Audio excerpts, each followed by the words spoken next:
What the f, man? People can't drive. Let them not take my shine away. Yo! It's a beautiful day today. And guess why? You'll never guess why. I'm in a very happy mood, as you can see.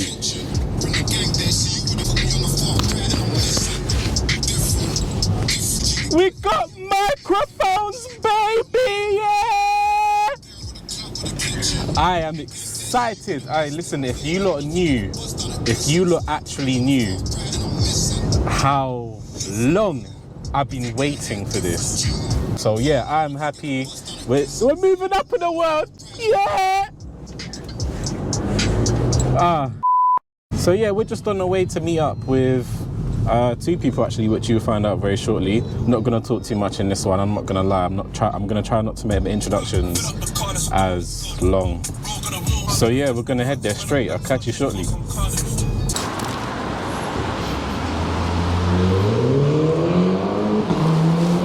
Ah, there he is.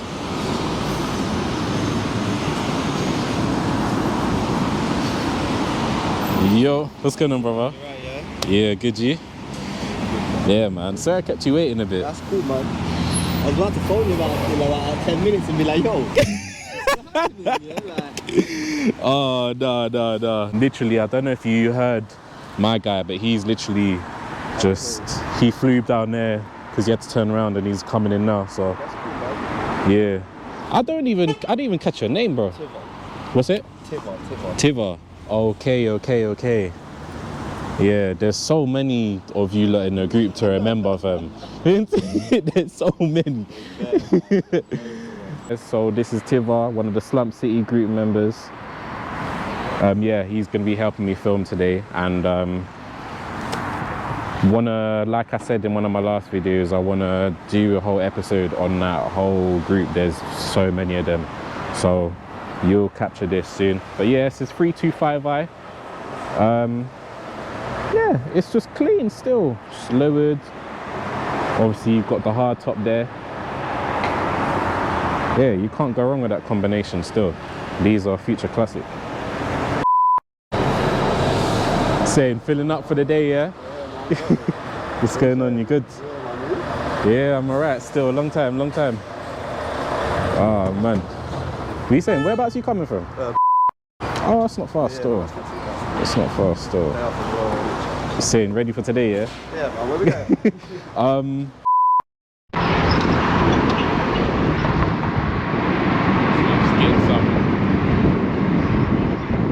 getting some rolling shots at the moment.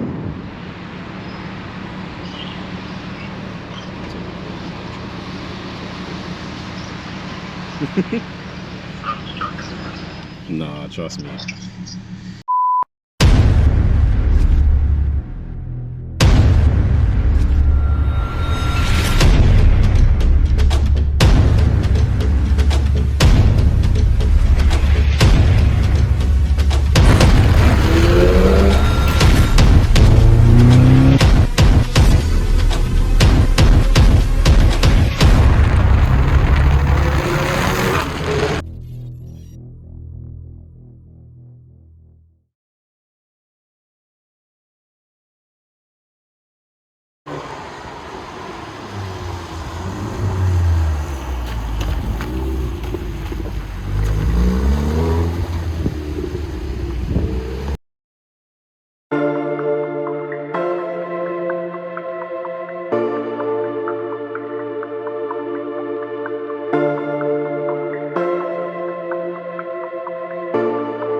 should be on now. Saying testing. Testing. 1, 2. 3, 4. We're gonna lie, kind of gas though. Yeah, this is it. Mad. Yeah, mad. Microphones are working. Happy days. Finally. But yeah, we're back with another episode. One of the first ones of 2022.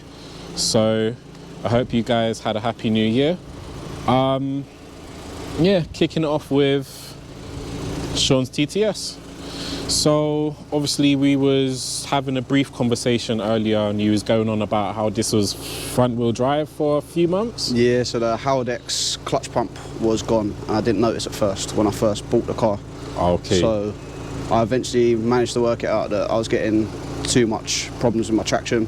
Yeah. So I decided to plug it in with the diagnostics and there we have it. Haldex clutch pump had a fault. So £250 later and I'm 4-wheel drive. Mad. So when you initially bought this, you didn't even know that it wasn't quattro. No, so I test drove 2 as well. That's the worst thing, and I put it down to the tyres. Yeah. So this had budgets all around, the other one didn't. So Yeah, I put yeah. it down to the tyres at first, and then after that, I slowly started realising something's not right. Yeah. And I just went ahead and just went for it. Just changed it over and haven't looked back. And it was just such a difference as soon as you changed it over. It must Crazy. be massive Yeah, it's difference. massive Power put difference, down, you yeah. can definitely feel it. I Before can being imagine. front wheel drive, it was hard to control. It was still it was fun. Yeah. It was a lot of fun. I do miss it, but it's the wear that it's putting on the front suspension just wasn't worth it. No. And you can lay down a lot more power with a 4-wheel drive, especially first time actually being able to launch the car without spinning up for days. It's crazy. No, I can imagine. And that's good. How much power is this running? Roughly, it hasn't been dynoed. It's only got like a roadside map on it temporarily. So it's roughly about 300 brake. Okay. Roughly. It's a standard 270. So Oh, it's 270 standard. yeah, standard 270. So the map gave it an extra. It's probably just up the boost a little bit, to be fair. Funny enough, I was looking into the TTs, TTSs, or even just the 2 litre quattro that instead of the A3. Yeah. But yeah, don't know. It's just the practicability. That's the thing. For me. I didn't think I was going to get a TT, but then comparing the prices from TTs and S3s, They're cheaper. it was a yeah, substantial difference. Whereas Yeah. they have started to go up now, but when I was looking at them, there was about a 3 or 4 grand difference Yeah. on the two. Yeah. And having the same engine and less weight, it just works all around. Do you drive any other cars daily or? Yeah, so I got a little Corsa 1.2, little Eco Boost, give me No. about 46 miles per gallon. So that gets me to and from work. That makes my money. That's my money maker. Okay. And it just keeps me from adding mileage onto this and adding strain onto the engine, Yeah, rushing to work and things like that. It's just where I want to take this car eventually is track. So I don't really want to add the track spec, mileage yeah. onto it. Yeah. Okay. How it is now, how much miles per gallon do you normally get at this? So this has got a Scorpion decat. Okay. So that affects it quite a bit. But driving around town, you can see still 22 miles per gallon, like motorway mileage and decent town mileage if you're not putting your foot down. Okay. Whereas if you're putting your foot down, I see as low as about 9, 10. Jeez. Yeah, so I try not to look at it, to be fair. Just turn it off. As soon as I put the decat on, I was like, yeah, don't look at that. Yeah. Miles per miles, that's what it's about, man. It's not too bad because you don't really drive this every day. So. No, it's like I said earlier, I drive it probably twice a week. Okay. Really, I try to do 3 times, but twice a week I drive my little Corsa that's in limp mode, keeping the fuel down, and then jump in this and I can still enjoy it. Whereas I think if I was driving it every day, I don't think I'd enjoy it as much. Yeah, nah, definitely. It takes the novelty away. Yeah. But it's still decent. From when it was like completely bone stock and stuff, I was still seeing like 24 miles per gallon, 25 miles per gallon, so it wasn't too bad. Just got a Scorpion decat, which I believe is 3-inch. Okay. But it's got the standard back box on it at the minute. Okay. So I'm in 2 minds whether to gut it out or get a Scorpion back box. So I'm in 2 minds with that at the minute. Is there any mid silencers or? Pardon? Is there a mid silencer? So it's just been straighted. So it come in 2 sections. You've got the downpipe and then the secondary downpipe. So that gets rid of. It was a split res. So you have a straight pipe and then a flexi. Okay. And basically, if you're just pottering around town, it'll go through the flexi. And as soon as you open your foot up, it would go through the straight pipe. Okay. So that's now been changed, just straight pipe. Okay. And you have valves on the back as well for the exhaust. Okay. But where the setup, there's a trick basically that you just tie up the cable and you can basically shut down the valve.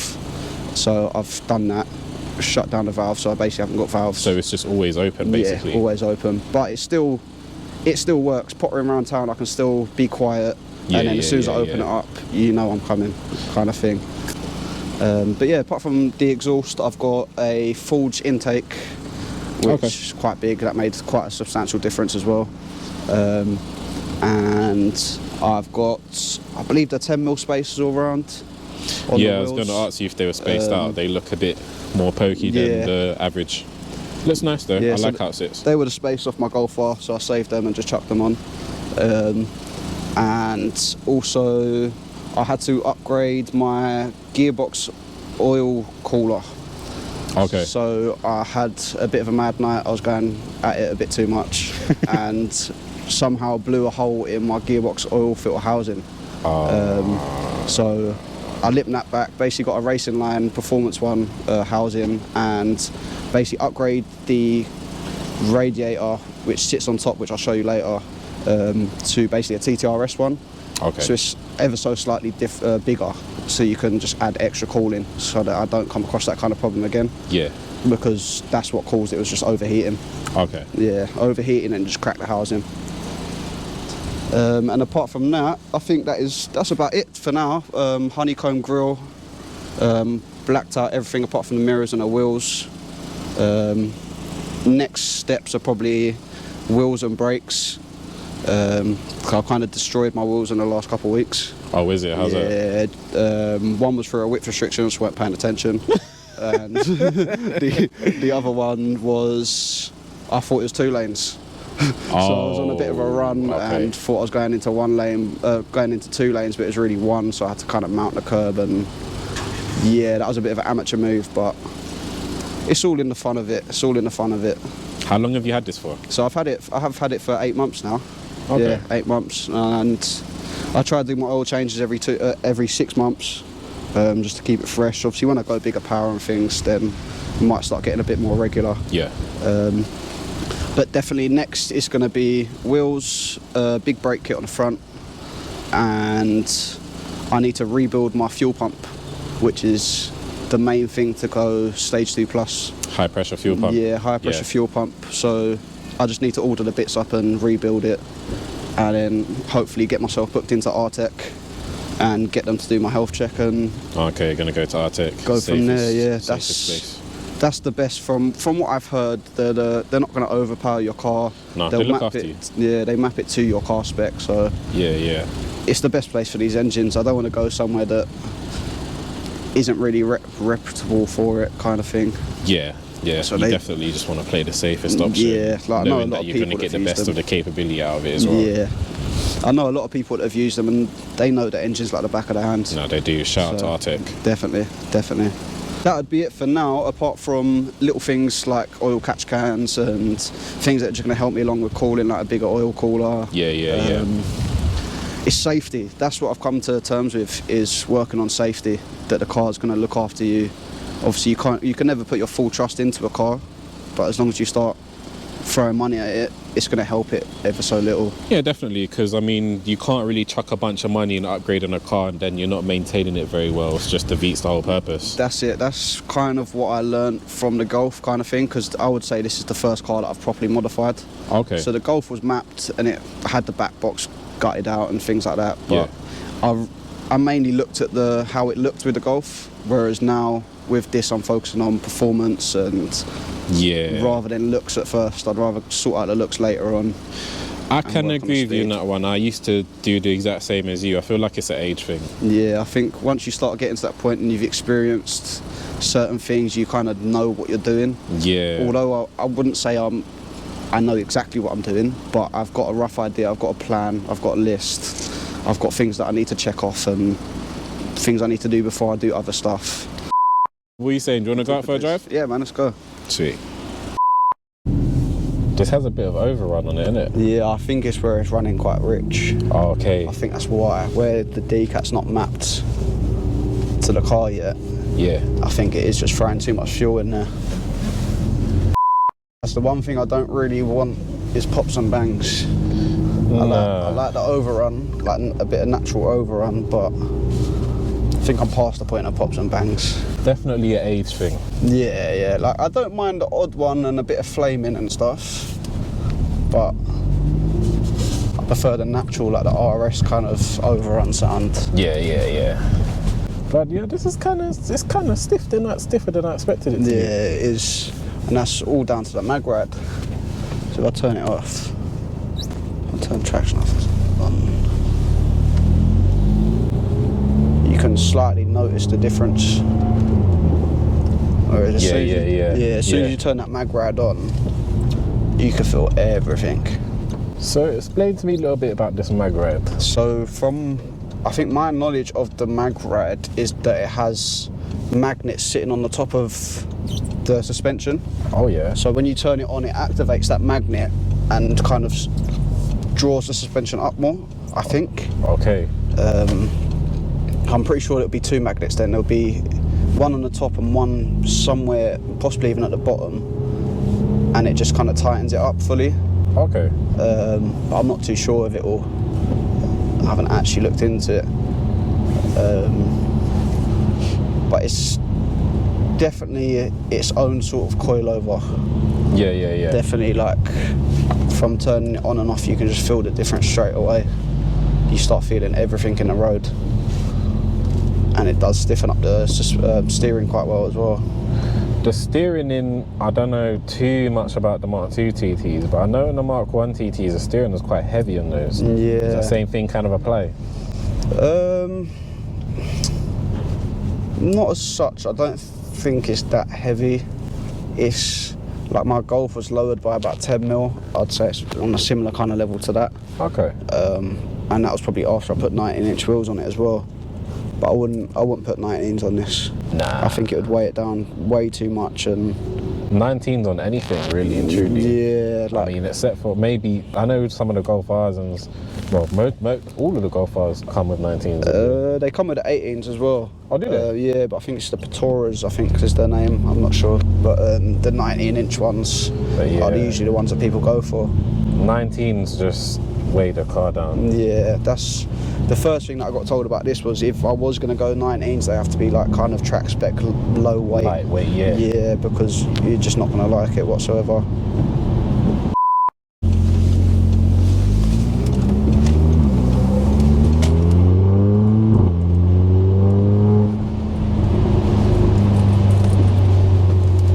Can't lie though, I love the sound of a DSG. That's what the Golf gave you, man. Yeah, it's something different about it that just, you can't recreate that noise. Nah, you really can't. No, it's like, a unique sound. It is. You know, even when you haven't seen a car and you hear it flying past from a distance, you're like, yeah, that's an Audi or a Golf R. I think now that I've been automatic, like with the last 3 cars, I don't think I would go back. But I say automatic, semi-automatic, so it is. You still have the fun of the manual mode. There's a big debate about manual versus DSG, and for me personally, I believe they both have their pros and cons.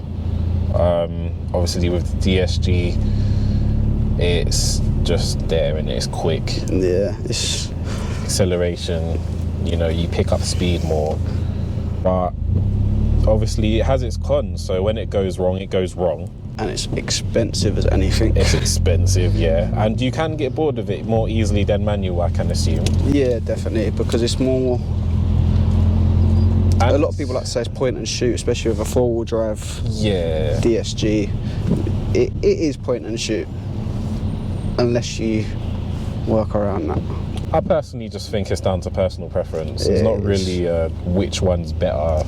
No, because I think they, like you said, like with manuals, it is a lot cheaper and you have a lot more control over them. Whereas, but even then, in a DSG, you kind of still do have that control. Yeah, it's not like you're just, you know what I mean, you can change down. Yeah, you're not letting a car do what it wants to do, you're still controlling it. Yeah. But it's just, I think it's just the fact that it's just instant gear change. There's no movement of my foot to get to the clutch. I kind of see it as, I don't know, it's probably on that same level as like flat shifting and things like that. But then that's the other side of manual that you can get into, which will then probably eat a DSG alive. No, it's true. Yeah, you're not wrong. But the same way, what you're saying is personal preference of can you shift?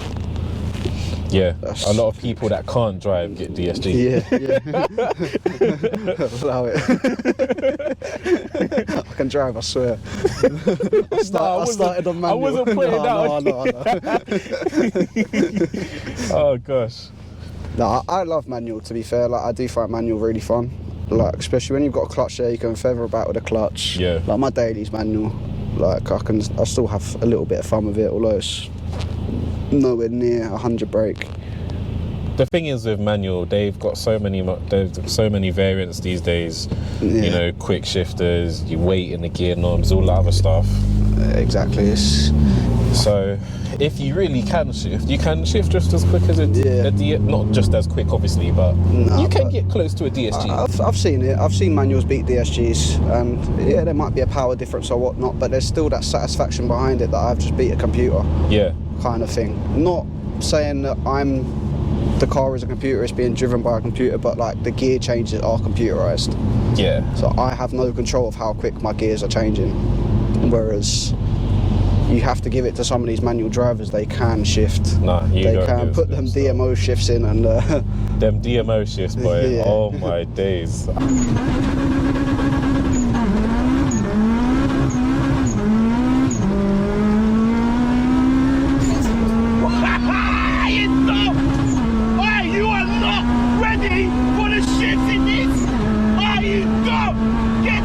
I don't know how he does it, but the way he does it, he takes the piss. Yeah, so much energy as well.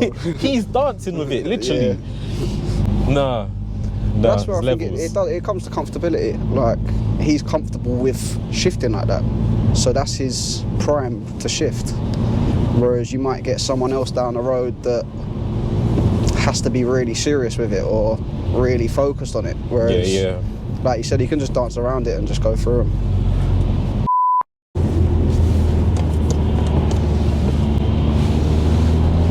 Damn, that's all the lights you got? Yeah, and then these ones as well.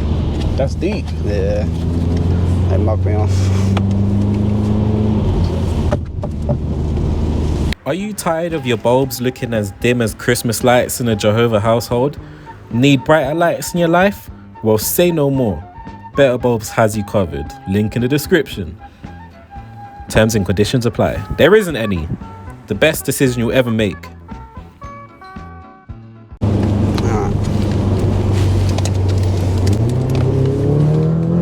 Fuck no, that kicked me back.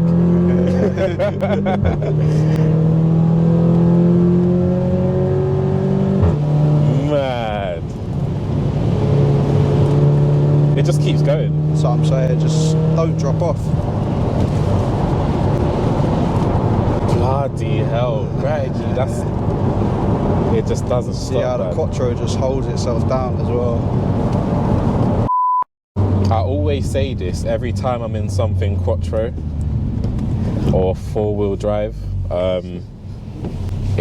You just feel so stable in it. Right? Yeah, it's so safe. You feel so stable. It's a different line of power that it gives out because you've got near enough all four of the wheels giving out that power.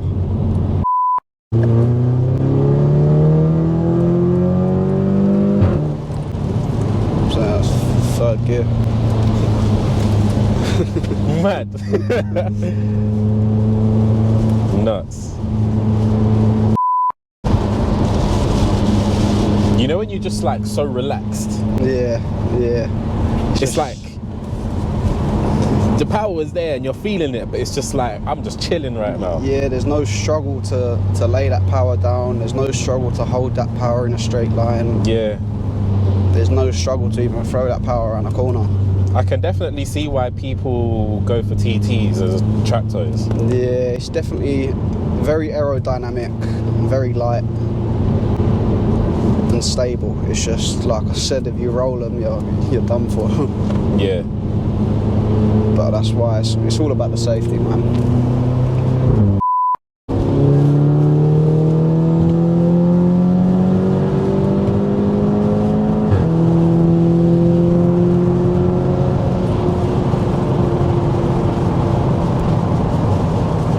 Once you you get past 10 mile an hour, it just don't stop. Yeah. Like, what tyres are you running? Oh, bloody hell. not Did you the get right, aquaplane? you don't get as bad. So I've had aquaplane in like rear wheel drive and front wheel drive, and it's so much more sketchy than in a quattro, but Yeah. you can still, No, I felt that a little bit. yeah, like there I felt that a bit too much. So you still have to be really careful with them. Yeah. Even like with ice, you can still throw the back ends up easily. Where Because the ratio on the quattro is like, what is it, like 60-40? from what I heard, yeah, I think it's 60-40 or 70-30, but the way that I know for them to work is your front wheel drive the whole time until it needs to be. Yes. So, say for instance, if I was coming around a corner and my back wheel went over a bit of ice, it will then try and kick that back wheel in because it thinks it's slipping. And then when it then kicks that back wheel in, you're going to kick the back end up. So you still have to have them careful moments, but I think once you're used to it and you know the car, you are quite safe. Yeah, I mean, I may be mistaken, but even when you see people doing launches and stuff, the nose of the car still does lift up. Yeah, it will launch, I think, majority as a front wheel drive car. Cut down to 6. Yeah, I'm not going to do too much today because the weather's absolutely terrible. It's horrible.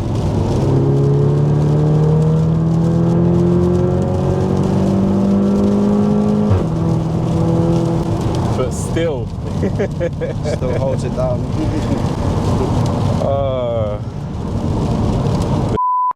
Spin it round here, I might be able to get a little launch out of this road. Oh, dude, fuck it, bruv. He's saying you're stopping in the middle of the road to launch it.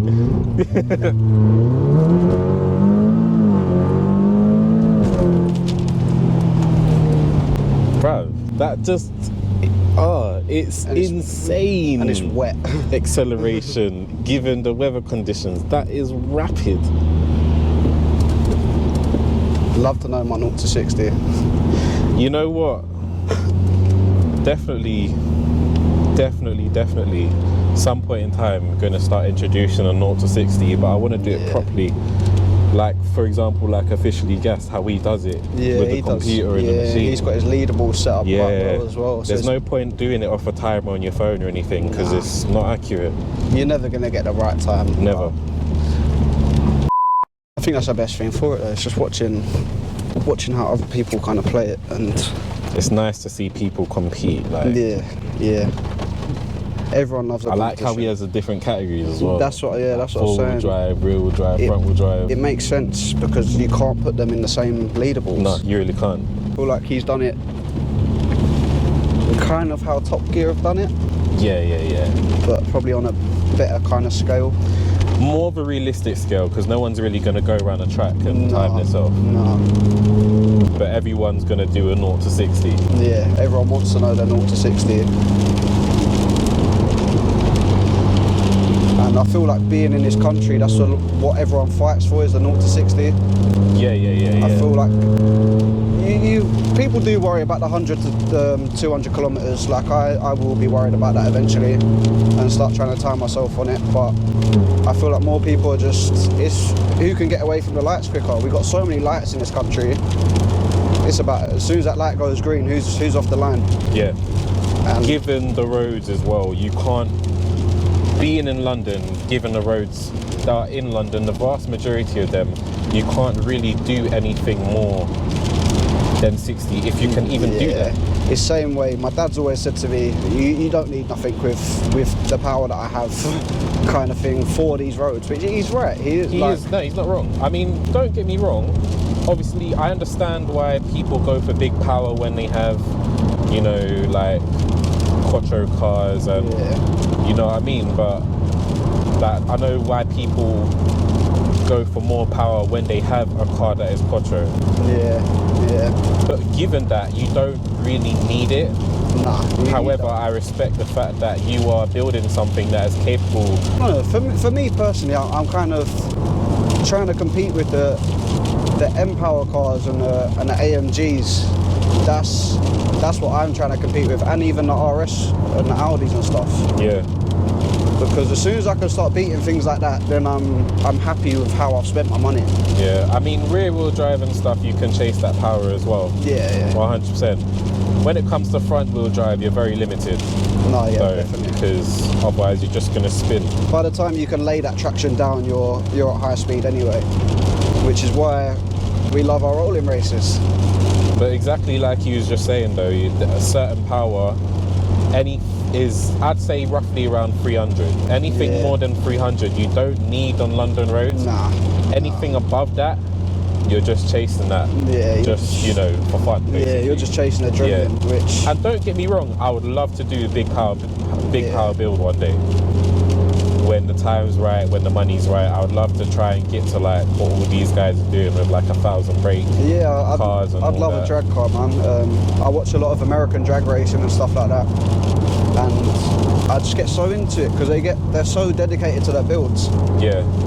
They don't care what car you've got, what shell it is.